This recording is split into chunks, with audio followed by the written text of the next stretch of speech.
Assalamualaikum warahmatullahi wabarakatuh. Perkenalkan, nama saya Belinda Junita. Saya mahasiswi dari Universitas Pamulang. Di sini saya akan mempresentasikan tentang manajemen proyek. Apa sih manajemen proyek itu? Manajemen sendiri berasal dari kata to manage, berarti mengelola, menata, mengurus, mengatur, melaksanakan, dan mengendalikan. Secara umum, manajemen adalah suatu upaya untuk mencapai suatu tujuan dengan sumber daya yang seminimal mungkin, agar dapat berjalan sesuai yang diharapkan. Sedangkan pengertian proyek sendiri adalah rencana pekerjaan dengan suatu target pencapaian tertentu yang diselesaikan dalam rentang waktu tertentu. Manajemen proyek adalah usaha pada suatu kegiatan agar tujuan kegiatan tersebut dapat tercapai secara efisien dan efektif. Efektif di sini adalah di mana hasil penggunaan sumber daya dan kegiatan sesuai dengan sasarannya yang meliputi kualitas, biaya, waktu, dan lain-lain. Sedangkan efisien sendiri yaitu penggunaan sumber daya dan pemilihan subkegiatan secara tepat yang meliputi jumlah, jenis, saat penggunaan sumber lain, dan lain-lain. Nah, manajemen proyek sendiri punya tujuan. Tujuannya itu adalah yang pertama, menyelesaikan waktu. Pada manajemen waktu ditentukan kapan suatu kegiatan harus dimulai dan kapan harus selesai. Dengan begitu, proyek akan selalu dimonitor supaya dapat selesai dalam waktu yang telah ditentukan. Pengawasan seperti ini melancarkan pekerjaan proyek sendiri tersebut. Yang kedua, ada menjaga anggaran. Anggaran ini adalah salah satu aspek yang dikaji karena akan dicari jumlah anggaran yang seminimal mungkin, tapi masih bisa untuk menunjang tercapainya kriteria proyek yang ditentukan di awal. Lanjut, ada menjaga kualitas. Sebagaimana yang sudah disinggung pada poin sebelumnya, kriteria proyek yang ditentukan di awal harus tercapai. Artinya, manajemen proyek juga membuat standar kualitas dari suatu proyek sehingga ia tidak dikerjakan secara seenaknya aja. Lalu, tujuan yang terakhir yaitu melancarkan proyek. Proyek yang ideal adalah proyek yang selesai sesuai dengan perencanaan awal, baik dari segi waktu, anggaran, maupun kualitas. Dengan adanya manajemen ini, dapat membantu pengerjaan proyek supaya selesai dengan lancar sesuai dengan rencana awal. Selanjutnya, sasaran manajemen proyek. Yang pertama yaitu menyelesaikan dan mengembangkan proyek sesuai dengan anggaran, biaya, dan dengan waktu yang telah ditentukan, sekaligus dalam kualitas atau spesifikasi sesuai dengan yang telah disepakati di awal. Yang kedua, meningkatkan nama baik pelaksana proyek berdasarkan kualitas hasil proyek. Yang ketiga, menciptakan suasana kerja kondusif untuk mendukung kelancaran aktivitas proyek. Yang terakhir, menjaga keharmonisan antara pihak dalam proyek sehingga seluruh pihak terlibat akan memberikan yang terbaik untuk proyek yang sedang dijalankan.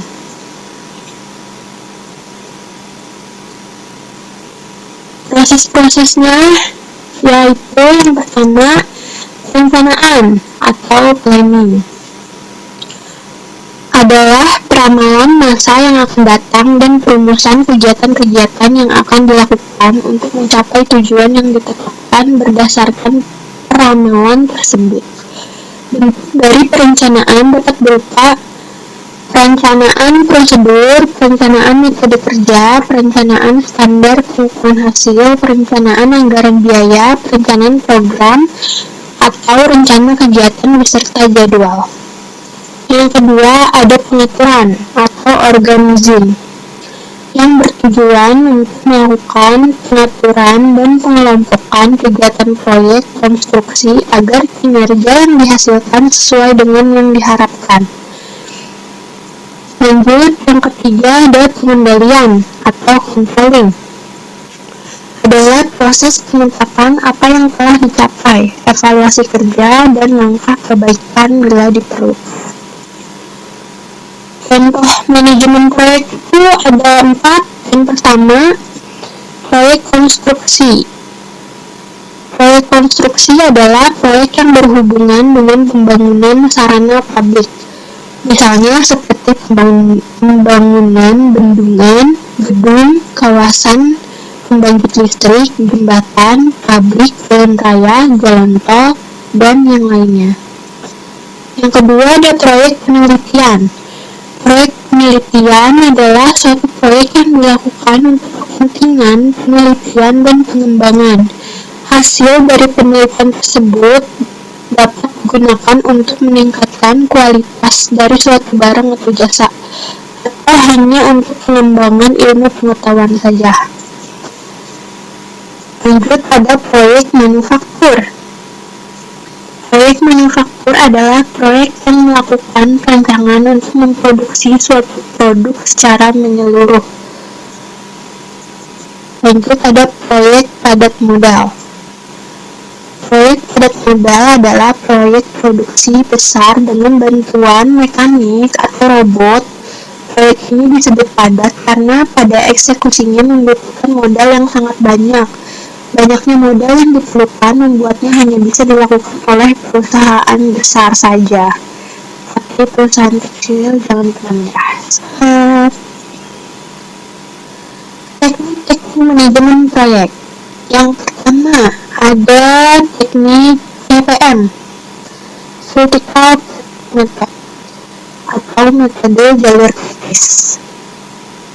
Merupakan model kegiatan proyek yang digambarkan dalam bentuk jaringan. Kegiatan yang digambarkan sebagai titik pada jaringan dan peristiwa yang menandakan awal atau akhir dari kegiatan digambarkan sebagai busur atau garis antara titik.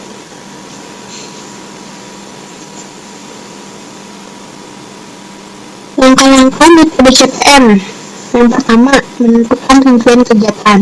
Apa aja nih kegiatan yang mau dilakukan. Selanjutnya, tentukan urutan kegiatan dan gambarkan dalam bentuk jaringan. Misalnya bisa dilihat seperti gambar yang ada di layar ini. 3. Susun perkiraan waktu penyelesaian untuk masing-masing kegiatan. Yang keempat, identifikasi jalur kritis. 5. Update diagram CPM. Metode CPM mempunyai tujuan.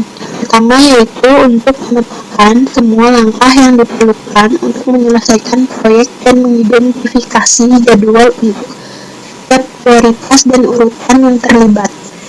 Kedua, menunjukkan hubungan tiap-tiap kegiatan terhadap keseluruhan proyek. Yang ketiga, mengidentifikasikan hubungan yang harus didahulukan di antara kegiatan. Yang keempat, menentukan perkiraan biaya dan waktu yang realistis untuk setiap kegiatan. Yang kelima, bertujuan untuk membantu penggunaan tenaga kerja, uang, dan sumber daya lainnya dengan cara mencermati hal-hal kritis pada proyek. Teknik yang kedua yaitu teknik CART, Program Evaluation and Review Technique. Teknik CART adalah suatu metode yang bertujuan untuk sebanyak mungkin mengurangi adanya penunduknya. Teknik yang kedua adalah CART, Program Evaluation and Review Technique. Teknik CART adalah suatu metode yang bertujuan untuk sebanyak mungkin mengurangi adanya penundaan maupun gangguan produksi, serta mengkoordinasikan berbagai bagian suatu pekerjaan secara menyeluruh dan mempercepat selesainya proyek. Teknik ini memungkinkan dihasilkannya suatu pekerjaan yang terkendali dan teratur, karena jadwal dan anggaran dari suatu pekerjaan telah ditentukan terlebih dahulu sebelum dilaksanakan. Langkah-langkah metode PERT. Yang pertama, mengidentifikasi aktivitas dan titik tentunya. Yang kedua, menetapkan urutan pengerjaan dari aktivitas-aktivitas yang telah direncanakan. Yang ketiga, membuat suatu diagram jaringan atau network diagram. Tujuan dan manfaat metode PERT. Yang pertama, mengurangi adanya penundaan maupun gangguan dan konflik produksi. Yang kedua, mengkoordinasikan dan mensinkronisasikan sebagian dari suatu keseluruhan pekerjaan. Yang ketiga, mempercepat selesainya proyek. Kelebihan teknik CPM dan PERT. Yang pertama yaitu sangat bermanfaat untuk menjadwalkan dan mengendalikan proyek besar.